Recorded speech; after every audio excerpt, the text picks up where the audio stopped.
অনেক দূর থেকে এই ফুলটা দেখছিলাম, অবশেষে পৌঁছেছি। হলুদ চন্দ্রমল্লিকা।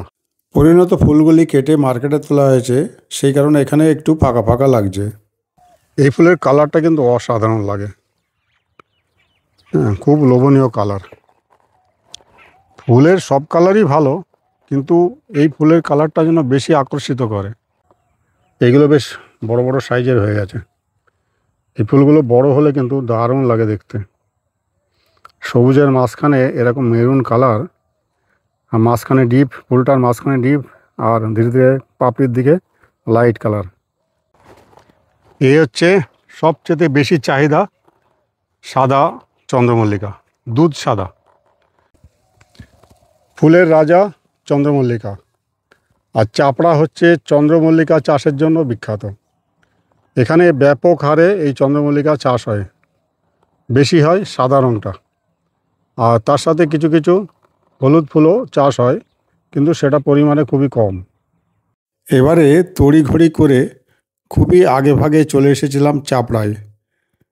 ভেবেছিলাম হয়তো সেরকম ফুল দেখতে পাবো না, কিন্তু যা ফুল দেখতে পেলাম তাতে সত্যি আমি তো মুগ্ধ হয়ে গেছি। আর আপনারা যারা দেখছেন আমার এই ভিডিও, তারাও নিশ্চয় মুগ্ধই হয়েছেন, কেননা এখানে কিন্তু ভালোই ফুল আমি পেলাম। অনেক রকম রঙের ফুল পেয়েছি। চন্দ্রমল্লিকার সাথে সাথে এই রঙিন ফুল না থাকলে যেন ভিডিওটা অধুরা থেকে যায়। তো যাই হোক, আমি ঘুরে ঘুরে চেষ্টা করেছি যতটা সম্ভব দেখানোর। হাতে খুবই কম সময় ছিল, যার জন্য আমি বেশি জায়গায় যেতে পারিনি। অল্প কিছুটা অংশ আমি ঘুরেছিলাম। পরবর্তীতে আমি আবার যাব এই চাপড়াতে, আর যেখানে যেখানে ফুল আছে সেই সব জায়গা আমি আপনাদের সামনে তুলে ধরব। আশা করি আপনাদের পছন্দ হবে। আর প্রতিনিয়ত আপডেট দিতে থাকব, চাপড়ায় কোথায় কেমন ফুল আছে, আর কোন সময় যেতে হবে, আর কখন গেলে এই ফুলের দেখা মিলবে।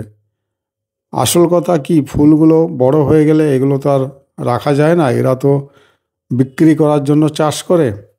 যেগুলো পরিণত হয়ে যায় সেগুলো কিন্তু কেটে মার্কেটে তোলা হয়। আর এখন একটু বাজার ভালো আছে। এই বছর বৃষ্টির কারণে সব চাষিরাই কিন্তু ফুল চাষ দেরিতে করেছে, যার ফলে আমাদের একটু দেরি করে যেতে হবে এইসব ফুল দেখতে গেলে। যাই হোক, আমি এসে গিয়েছিলাম, আমি ভালোই দেখতে পেয়েছি। আপনাদেরও নিশ্চয়ই ভালো লেগেছে।